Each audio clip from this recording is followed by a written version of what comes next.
Welcome back to another episode of the Skits and Giggles podcast. I am Pascal, and I'm joined by my co-host Bryson. Hey Skigglers! This week's episode is brought to you by BAM Bike, bam-bike.ch. All about bikes. Unfortunately, there is no coupon code today, but the good news is that we sat down with Domi Widmer, who has started his own company called BAM Bikes, to talk about the first couple of months with his business, talk about his riding with bikes, talk about his injuries, unfortunately, but also how he got back into riding after said injuries. And it was a fun conversation. And Bryson, what did you think? Yeah, it's been a while since I spoke to Domi, but it's good to get back in touch with him. I always knew he's a stylish rider, very talented, but I think the listeners are in for a little treat. He's not a one-trick pony, so let's get into the meat of it. All right, but before we get to our conversation, let's briefly do our spiel with the social and where you guys can find more information about the Skits and Giggles podcast. We are currently most active on Instagram, where you can skid right into our DMs and follow along at Skits and Giggles. And you can find our website with all the relevant links and info under the URL skitsandgiggles.com.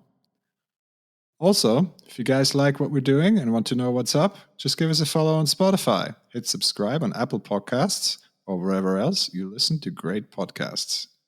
Finally, sharing episodes you enjoy on your socials or a heartfelt 5-star rating on your favorite platform goes a long way in helping us reach more people like you. With that out of the way, let's get to our conversation with Domi. Talk to you after the show. All right, let's do it. Welcome to the Skits and Giggles podcast, Domi Widmer. How's it going? Hello. I'm fine, thanks. How are you? Not bad, not bad. Bryson, recovered from the dead. How's it going, my friend? I'm still rising, but it's okay. Yeah, feeling better. Do you want to start this off? I think you had a question. Sure do. Hey, Domi. I remember the first time we met. I was tagging along with the Burelma crew. They set up this Show Me Your Trail. And it was basically this kind of, I guess it started as a series of like getting people to kind of be like a pseudo host for an evening ride during the summer. And that host would like go basically show the crew from Baroma and like all the people who go on the evening ride this like trail that means something to them, or like, you know, their own secret trail, or like their trail that they go regularly, or it's in their backyard, whatever it was. And it was the first time I met you, and I was like, okay, this is pretty cool. I know of him, seen his Insta, saw him on the webpage for the Baroma team, and he looks the part when we showed up. So I wanted to know. Well, first off, set the stage. We took the highway from Zurich down south along the south end of the lake to Pfaffikon, or just above Pfaffikon. And the trail there is called Etzel, if I'm not mistaken.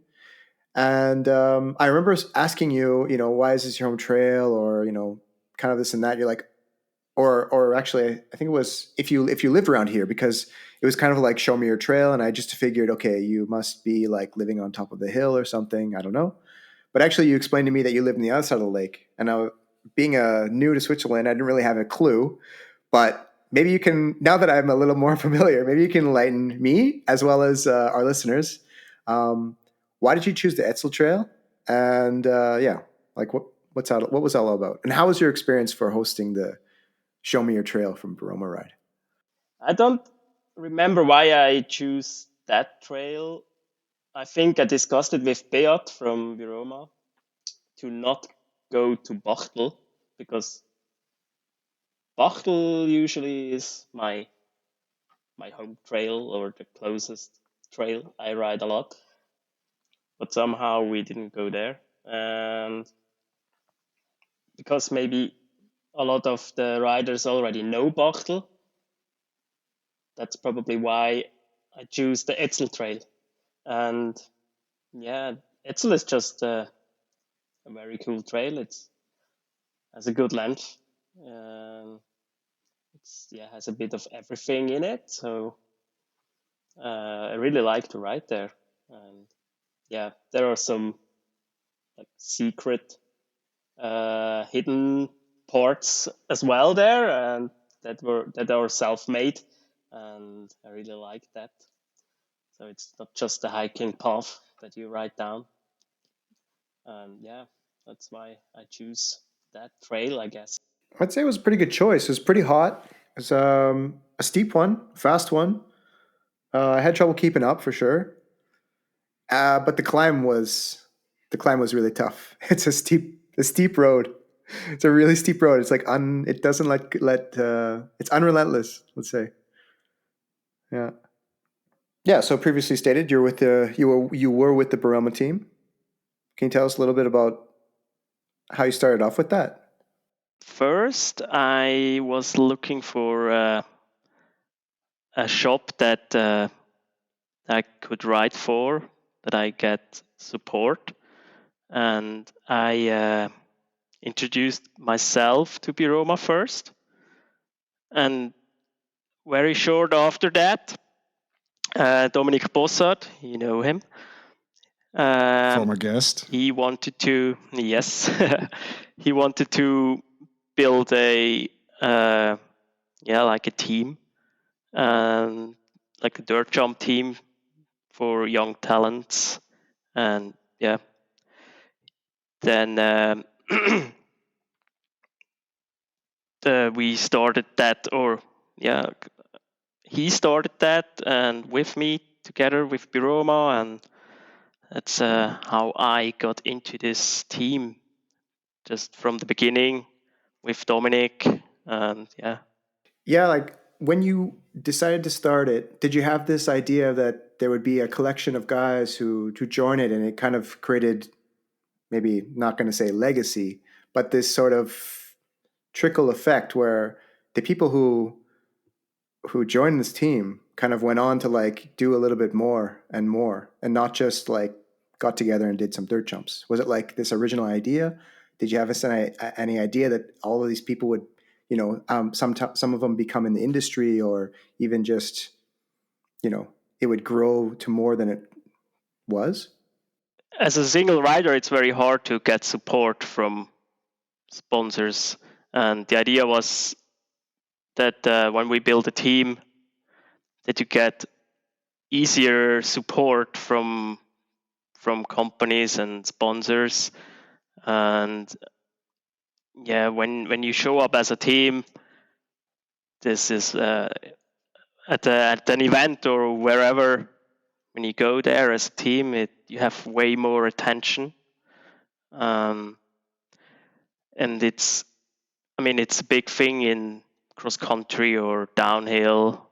There are always teams, but not in dirt jump or slope style. I don't know why. It's still not really the case that there are like big teams for slope style like it is in the World Cup. It's basically always just a single man sports. Like, yeah, somehow it's hard to hold this team together, and that's why probably also we split up again. Yeah, but it was very good to. Actually, it was super good. We had, yeah, we could. We got the clothes from TSG, and got support from James, and without that team, we wouldn't have that as a just single rider. Would have been way harder to get into that and have attention.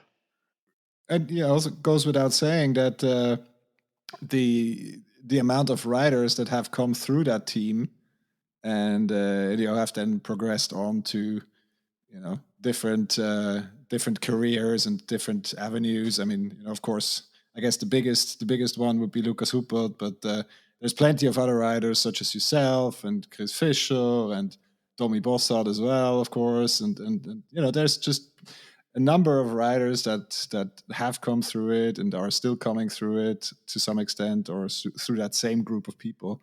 That is, and I think that's a great network and kind of a framework how you can provide a platform for the riders, especially young ones, of course. Yeah, yeah. I think especially for the young ones, it's very helpful because you have to you have to guide them a bit, show them what they have to do, especially with sponsors. I think that's very good for young riders, and also it motivates them once they are in a team. They're like, oh, someone noticed me, and I think that's very good. I think another thing that brings you, because I've done a lot of like group rides and joined some cycling groups as well, and I think when you get into this sort of thing with other people, it brings you these other experiences that you wouldn't ever have the opportunity of doing by yourself. So, for example, it would take you to some competitions, and maybe you would by yourself you would never progress quickly enough to reach that competition and go to that competition and compete. But because you're on a team, first of all, you got noticed. Second of all, you guys are all pumping each other up and helping each other progress to a level that's like, okay, well, actually, hey, that team's pretty good. Like, why don't we invite them? And so, you get to go to some places or some events. But fast forward some years, are you still doing some dirt jumping, some slopestyle? Competition-wise, not really. Okay. I stopped. I don't know when. Like, it was before COVID. Have you been doing some jams or anything like that? Yeah. Okay. I was injured a lot the past few years, and then I just couldn't be it was hard to always get back to the level where we were, and the young ones in Switzerland were growing so quick, and they overtook me with tricks and everything, and so I wasn't very motivated to do it again, like to do a compete at the events and then just get like second last or whatever. All right, but you never stopped riding, right? You came back from injuries. Never, no. And you're multidisciplined, so we know you're quite a fast rider as well. So you've been doing racing or what? Yeah, I still love racing. Yeah, it's a bit easier because in racing you have different categories you can take part, and I mean in slopestyle there should be a masters category as well, I think, because that's what it's cool about racing. Once you get older or you're not licensed, you don't have a license, you can still take part as in the open category, and there you can ride for a podium, or you don't have to compete against the very, very fast guys. I like that there are categories where you can go for a podium, not just be in the middle somewhere. Mm-hmm. Oh, depends where you compete, right? So yeah, but when you compete in slopestyle, it's always just you compete against the world's best, and that's hard. Oh yeah, for sure. But before we go too deep into your riding career and the riding today and injuries and all that, I want to actually fast forward to today, because I think there's some exciting stuff happening this year. At the start of the year, you started your own business, BAM Bikes, and I always love it when friends of mine, they are starting their own businesses and taking the plunge, and it's a big step, right? So, so why don't you tell us a little bit more about BAM Bikes? it was in my mind like for a while that I want to be self-employed or start my own business, because I just never really loved what I was doing work-wise. And then last year, I kind of decided to really do that, start that, build my own business. And I had this idea with Bambike, with a mobile workshop or mobile, mobile workshop that I can go to the people, get their bikes, and maybe fix it right there. Or if not, I can take it back to the garage at home and fix it there. And then once it's fixed, bring it back. So that also is, for me, the easiest way, money-wise, to start this business, because I don't have the money to already invest in a workshop.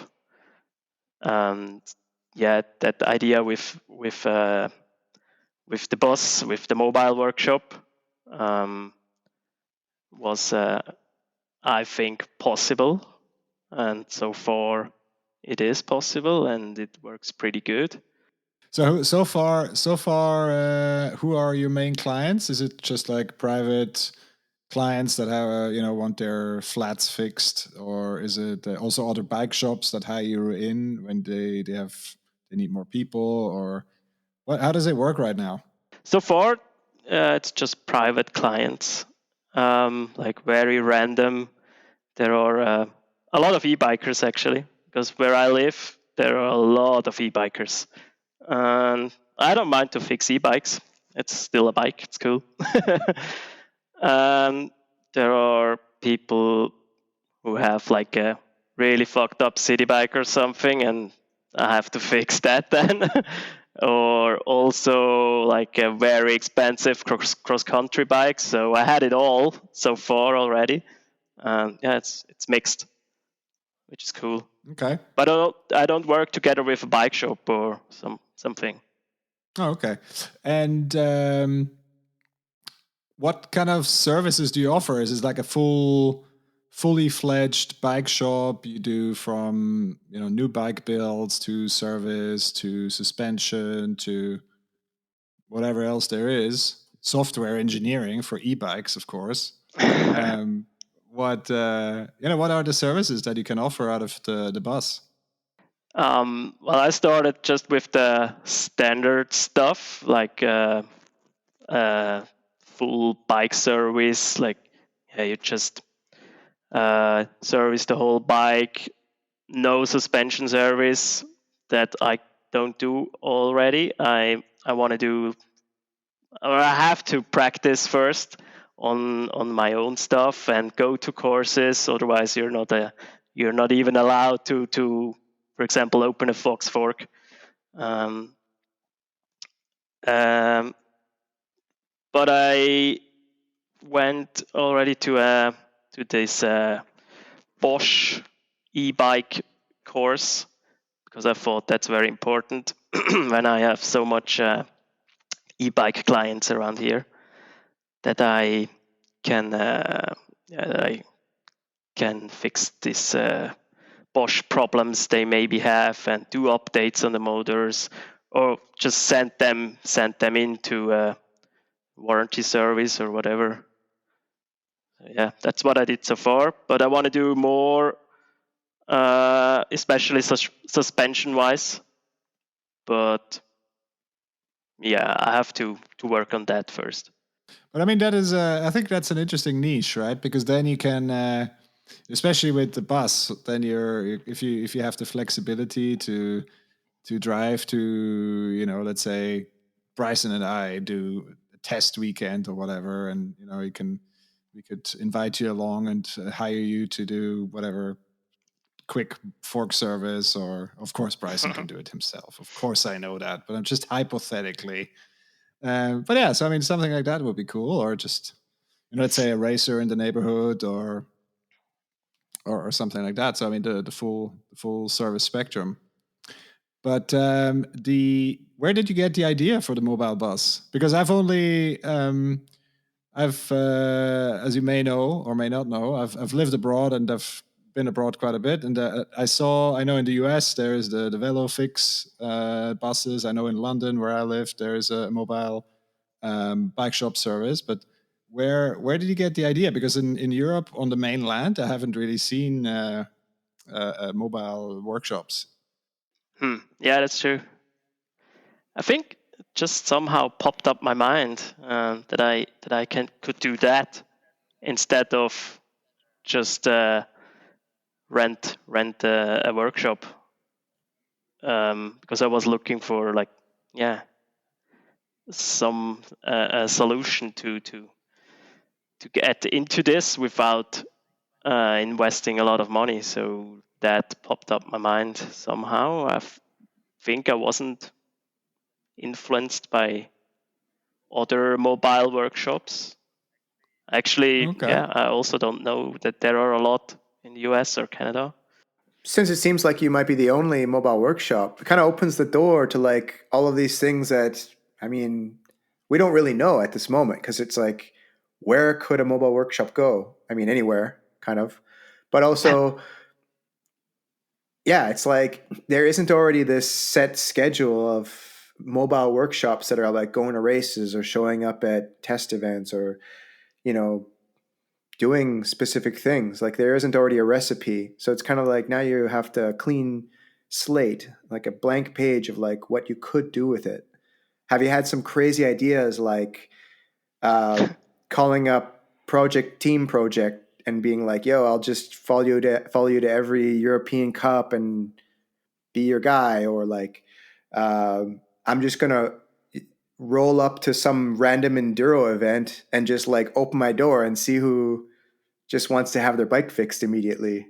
You know, it's like you can kind of just do almost anything. I don't know. What are you thinking? Yeah, you could do that all. That's true. Actually, when I had this idea with the mobile workshop, I was in Davos at the Dirt of Spring series, and then I saw a little flyer in at the bar, and around there is actually also a guy who does that with a mobile workshop. So like similar to me, he has his home base and a boss like me with all the tools and stuff. So I'm not the only one. Ah, I see. Yeah, but I'm not sure if I want to go like to events and stuff and do work there. I I think I prefer to grow up like uh, my, how do I say, group of people around here, that they know me here where I live, and that they come back again and again. And because if you go to like events and stuff, you're always on the road, and you do a service for them once or fix them the bike just once, and then you maybe don't see them again. And I like that I see the guys again, which I fix the bikes and do a service, because I kind of like to see if they were happy what I did and hear from them again. And otherwise it's not very personal if I just go somewhere, fix bikes, and okay, bye. Yeah, but it could be good marketing, right? So because let's say you go That for to a sure. Swiss Enduro series in Lenzerheide, you rock up with your bus in the parking lot, put up an easy up or whatever, and do service for the racers, and maybe some of them live in your area, you don't know, right? Because you can't know Yeah. I know you live a bit outside of town, but I have a feeling you don't know everyone that lives in your area or is like within the catchment area of your bus or of your service. And So, why not? And if there's nothing to do, you can go ride yourself, right? So that's the other benefit, right? So because you still like to ride your bike yourself. So, but yeah, You could do some that. marketing ideas. I also wouldn't underestimate the word of mouth, because if you're looking for a personalized service and you really want to get to know your customers and be the best for them in that way, the word of mouth is pretty much the vehicle for that, because the people who trust what other people tell them are the kind of people I think would be, or at least I think you would want to have as clients. You know what I mean? Like there's that match there, because there's this whole like wholesome idea of like, hey, I know this guy, he's good. And on the other side, you're providing this personalized service is exactly what they're looking for, because they're the kind of people who are trusting what other people tell them. I don't know. Could be, yeah. But what's in store? What do you have planned?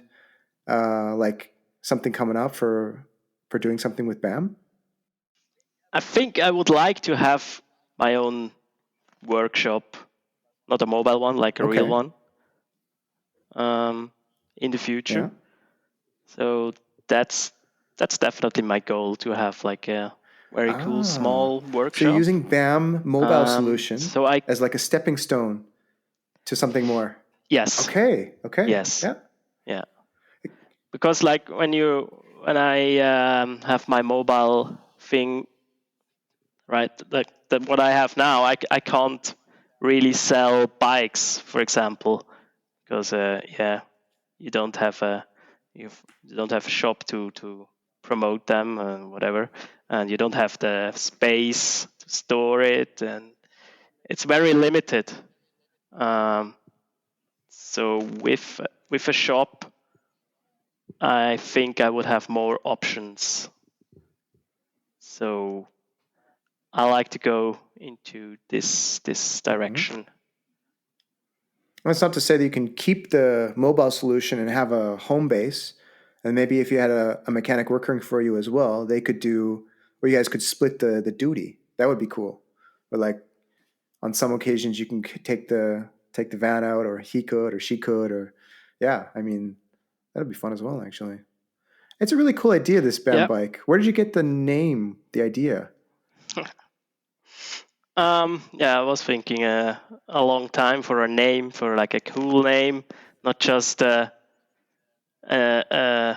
standard name that everyone has, like Widmer Bike Shop or something like that. That's so boring. So I played around with words and letters and whatever, and then somehow BAM Bike came out. BAM stands for bamboo.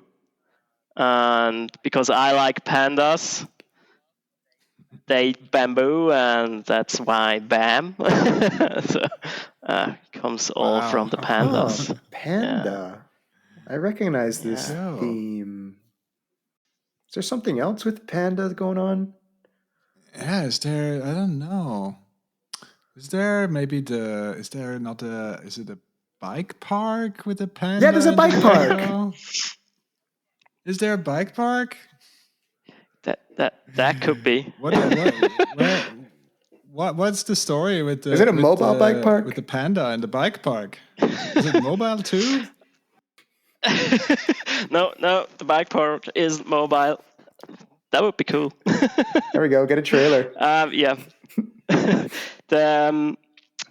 The thing with the bike park and the pandas was, even before I came into this group of friends from the bike park. So they started this panda thing a bit before, when they had their secret jumps in the woods, and they somehow had this idea about protecting it with bamboo around, so no one can see the jumps and stuff. And that was like the bamboo thing, and then they were like, but then we need a panda. They rode dirt jumps like for a few years longer than me already, and I came into, like, I went to the opening from the Bike Park Riti, I think, with Dominic Bossart. And I started a little bit riding dirt jumps or just jumps with Dominic. And he knew, I don't know, some of these guys there in Riti. And I went there with him to the opening. And yeah, from the beginning on, I just loved it. I was very bad at the beginning riding these jumps. So I had to learn like riding a bike basically new again. I thought, yeah, I can ride a bike. I can do these jumps. And then I tried these jumps and I failed hard at the beginning. But so I wanted to do better, and yeah, I never stopped trying, and I always went again there, and the guys there were super nice, and yeah, they became friends to me, and that's how it is still this group of friends in the bike park, the Panda Park. For those out there who aren't so in tune with dirt jumping, what is it about those jumps that set them apart from something you'll find like maybe near a pump track where you have like a set of jumps on the side? What is it that you couldn't accomplish? Like why did they seem so challenging? I think it's because you have to ride very precise. You can't just try and yeah, it will work.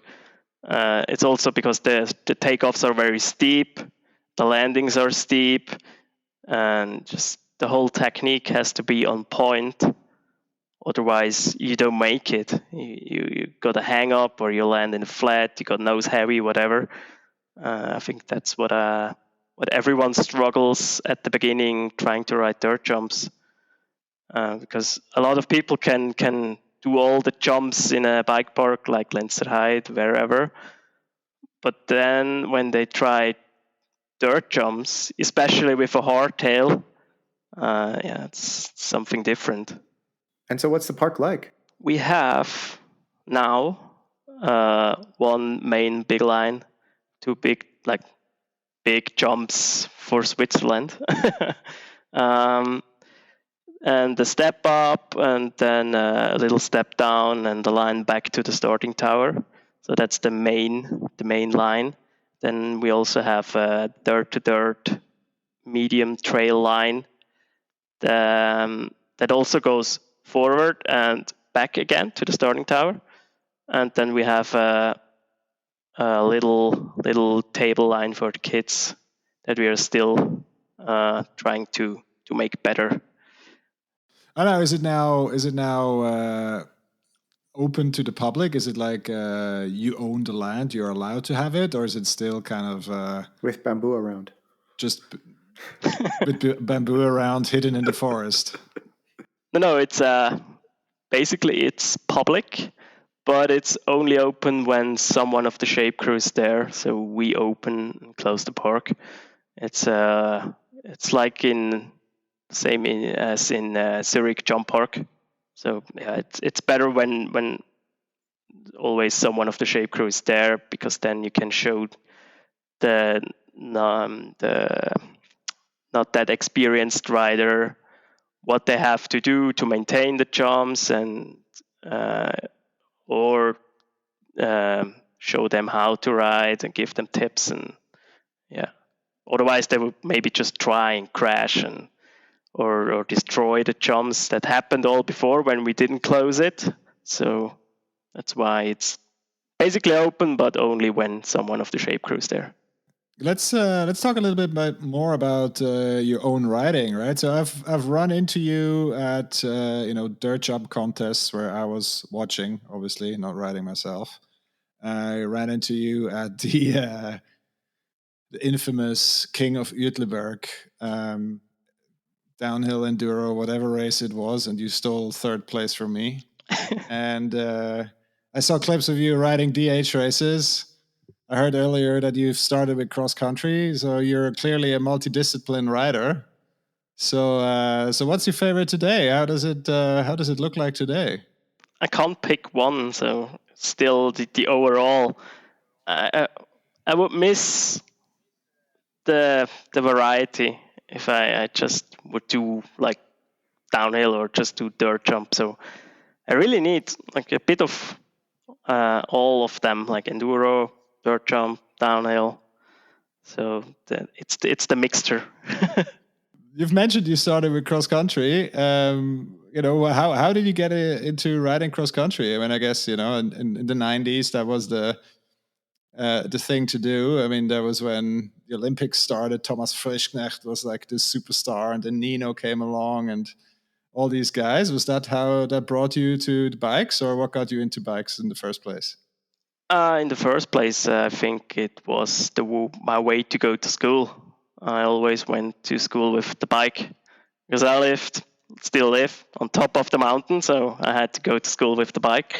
And then somehow I went to this bicycle club in Wetzikon. They offered the kids training, and of course it was cross country. That's how when I really started mountain biking in this club, and I started doing races, and got me from there on. So still doing it. I raced cross country for 7 years, I think, and then I was like had some health problems, wasn't feeling well. Maybe I was a bit burnout because of the apprenticeship and the races and school and everything. And so I stopped racing and still went biking just with friends. A lot with Dominic Bossert again. He was always involved. That's how I got into more the free ride thing, the jumping thing, and I never went back to cross country from there on when I once had this free ride bike. That's funny. I mean, it's cross country is just it always comes back. So every once in a while, I feel like I need to really torture myself to a cross country race or a cross country marathon or something like that. And every once in a while, I like it. It's just it's a type 2 fun, a bit of a challenge. You need to just adapt the challenge a little bit. I mean, it's clearly you're not riding at the front of the race anymore. You're just going at your own speed and try not to be stupid. But yeah, it can still be fun. But you found you found obviously some other disciplines.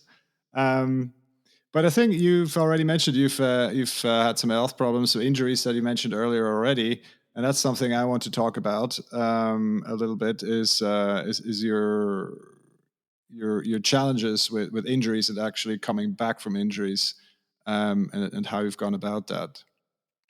So why don't you talk us a little bit about unfortunately some of the injuries that you've had, but I'm interested in how you came back from them. So my very first injury was also the worst one. It was back then when I was still riding cross country. I had a very silly crash, just went OTB, landed on the head and broke my neck, broke the second vertebra in my neck. And that was the worst I've had. I had to have surgery and got 3 stiff vertebrae now, and I was very close to not walk again back then. But I was super lucky. Can still feel it. Like I got a stiff neck pretty quick, but other than that, it's okay. And after that, I had a few more injuries and broke my back again. A few vertebrae, no surgery, but still was very bad. And it was just always sometimes a bigger setback, sometimes not so much, but every injury is like, you're in the moment you got injured, you always think, why am I doing this? And I think I stopped now, and it's not worth it. And so much pain, but then after a few days, usually the motivation comes back, and you don't even think about it too much, and you just want to go biking again. And that's what always motivated me to come back to do what I love. But yeah, I think still every injury, something is, yeah, there's always something that not goes away, you know.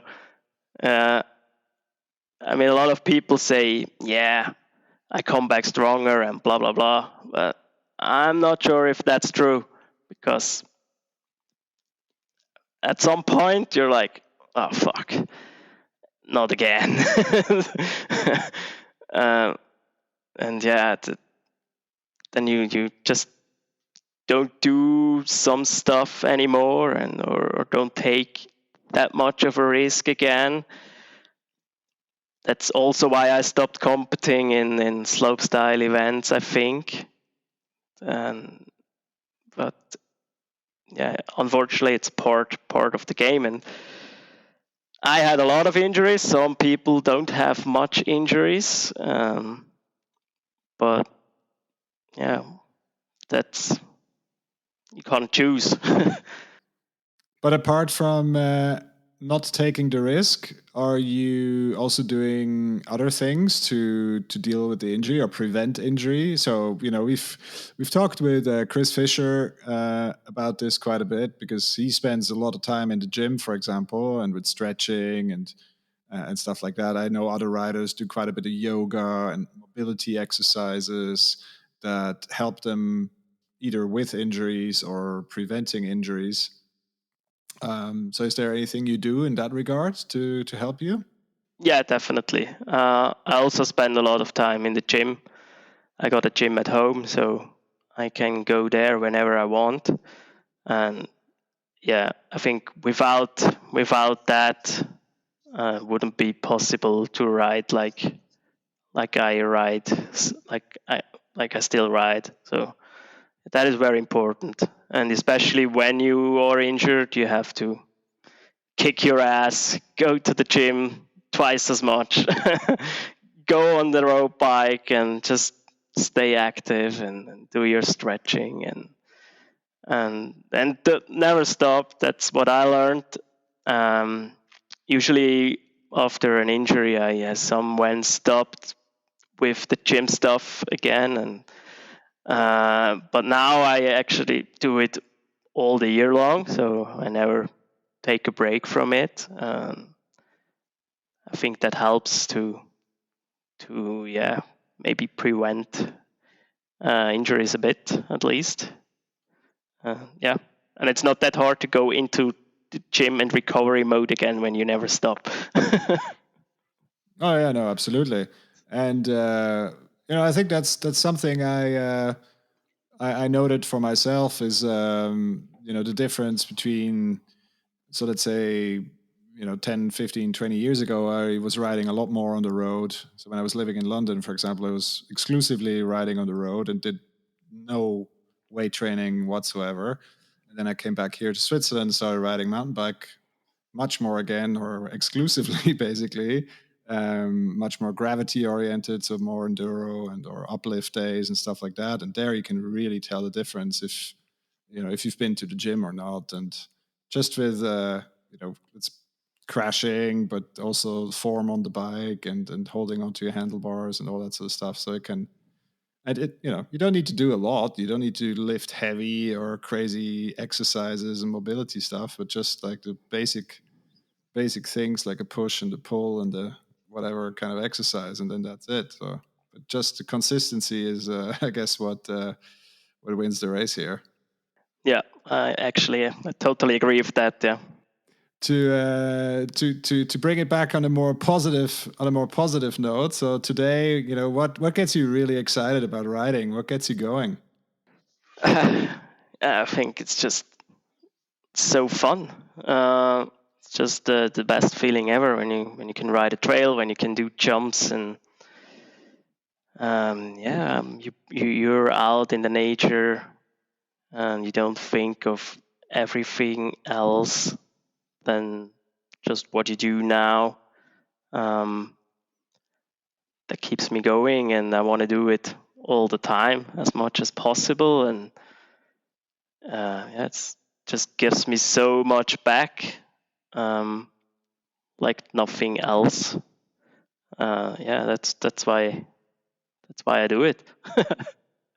If we could hold a gun to your head today and tell you could only ride one bike, one type of bike, let's say, not one specific bike.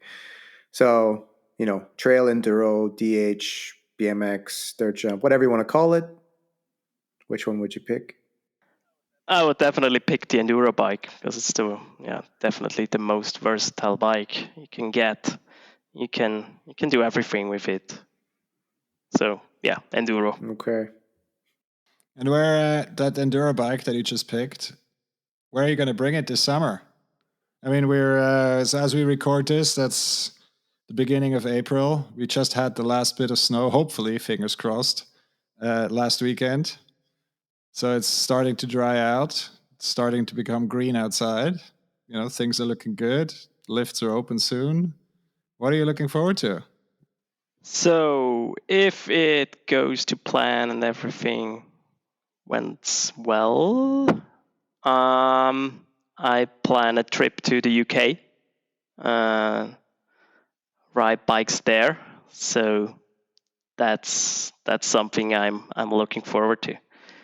And everything else, just biking around here, ride a lot at the bike park, do some races. And all right, you mentioned races. What is still on your menu for this year? Are we going to see you at the Swiss Enduro Series? Bryson and I, we signed up to the hardtail category for the Swiss Championship. Oh yeah, sick. That's sick. I compete also at the Swiss Enduro Series. Are you going to join us? No, I'm not on a hardtail. Their trippers count. Oh, true. I'm not sure. I stay on the full Swiss. I guess that's with all the injuries, he can't deal with hardtails anymore. Yeah, I'm getting old and my back is, you gotta be careful. Yeah, I wanted to say that actually my plan was to race the Masters downhill category races, a few of them, and also the Swiss Champs, and I wanted to go for the Swiss Champs title because I was on a good run last year and then crashed out in the almost lost corner. And then I read the news lately that they changed the age of the Masters category up to 35. Why ever? And now that won't happen this year. I have to wait for another 3 years. So I don't know now what to race in downhill. Okay. Well, I had a different problem, right? So because I was in the EWS, the Masters category was until last year it was from 40. So in 2020, it was like my 40th birthday. So that was like my debut in the Masters category in Zermatt, and this infamous race in the snow, and I managed to finish 7th in the Masters category there. So I was very happy with that. But last year they changed it to 35, which I guess is the Masters age across the different categories for the UCI regulated races. So all Masters categories in UCI sanctioned races are from 35. That's why. That's why. Okay. All right. So yeah, now I'm having to race these young whippersnappers. 35 and 42. That's just not fair. I guess we're getting towards the end of our time tonight. We want to close out our show with our infamous closeout questions. Maybe maybe start with the first one. Simple, nice and easy. Just tell us about that first bike that got you really stoked on riding. That was my first cross-country hardtail that I got when I was 12 or something. It was a GT. I don't know which model exactly, but it had a Judy TT fork with Shimano Diore components, V-brakes, no disc brakes. Yeah, that was sick. That was sick. Didn't hold too long, but it's just a GT. It's a special brand. I don't know. It's the it's that time in the 90s where they had this this iconic athletes on their bikes and this iconic design, and then obviously on the downhill side as well as the cross country side. I think there's just something special about GT bikes from that era. Maybe, yeah.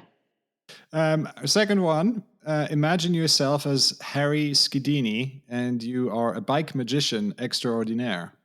You can make riding a bike more awesome for anyone by the stroke of a magic dropper post. What would you do? Like, it's more mechanical wise. I would make. I would like to have bikes with more equal standards overall, like not that jungle of different. Why are you shaking your head? What are you talking about standards? You're not a mountain biker if you want standards. What's up with that? I don't know. What is it that you don't like about changing standards? I mean, when you have a bike like for that is 5 years old or 10 years old, and you're looking for parts for that, just can't almost find it anymore, and then there are like 5, 6, 7 new standards in between, and it's just so hard to find always the right bottom bracket, for example. It's what I don't like. Maybe it's a bit of a Swiss thing. I like it more specific. It can be overwhelming. I've gone through the same thing, for sure. Yeah. Yeah, there's a plethora. But also, if you look on the flip side, it's almost like unlimited possibilities.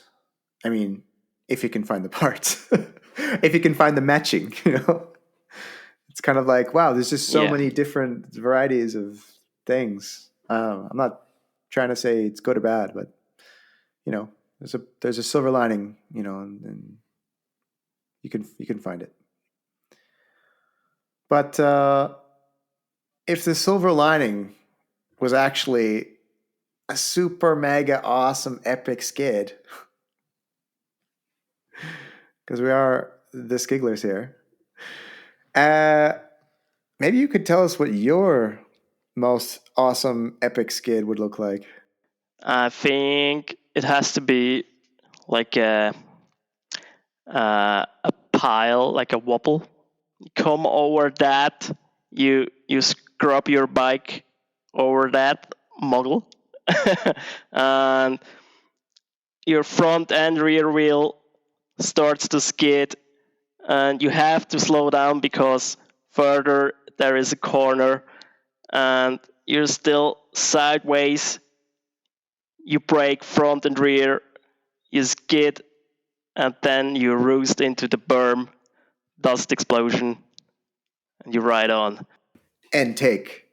So as you're scrubbing over this mogul, you have to flip like Scandi the other way in order to hit the berm, or you're continuing your slide out. I didn't think about that. Maybe there are two options you can choose. Because one's like the fast way. There's a left berm and there's a right berm. Oh, what? Yeah, so you can still choose one while you're skidding. You're like freestyling a dual slalom course. Yes. I get it. Okay, let's all go to Monterey. Perfect. Yeah, I like that one a lot. I really could visualize that. Well, Domi, thanks for your time. That was really, really cool. We had a good laugh. If our listeners want to find out more about you and BAM Bikes, where can they find you? So they can find me on social media, of course. Instagram, it's at bambike_. Yeah, that's bambike. And me is at domi.widmer. And also, I got a webpage for Bambike. It's www.bam-bike.ch. That's how you can find me. Sweet. We'll put that up in the show notes so people can find it. And if you can't find anything we talked about, then just hit us up in our comments and the messages or wherever, and we'll get back to you. Domi, thanks again. That was really fun. Thank you. Bryson, awesome as always. And we'll hopefully see you soon out on the trails. Yes, for sure. Ciao. Thanks for listening. We really hope you enjoyed this episode. As we mentioned at the top of the show, you can find all the links and the relevant info to this episode in the show notes. Also, if you enjoyed this episode, why don't you share it with your riding buddies? It really helps us grow our show and reach more cool people like you. That's great advice, Pascal. I really enjoyed making the episode as well. And I'm really looking forward to all the cool stuff we're going to be doing in 2022. So stay tuned, guys.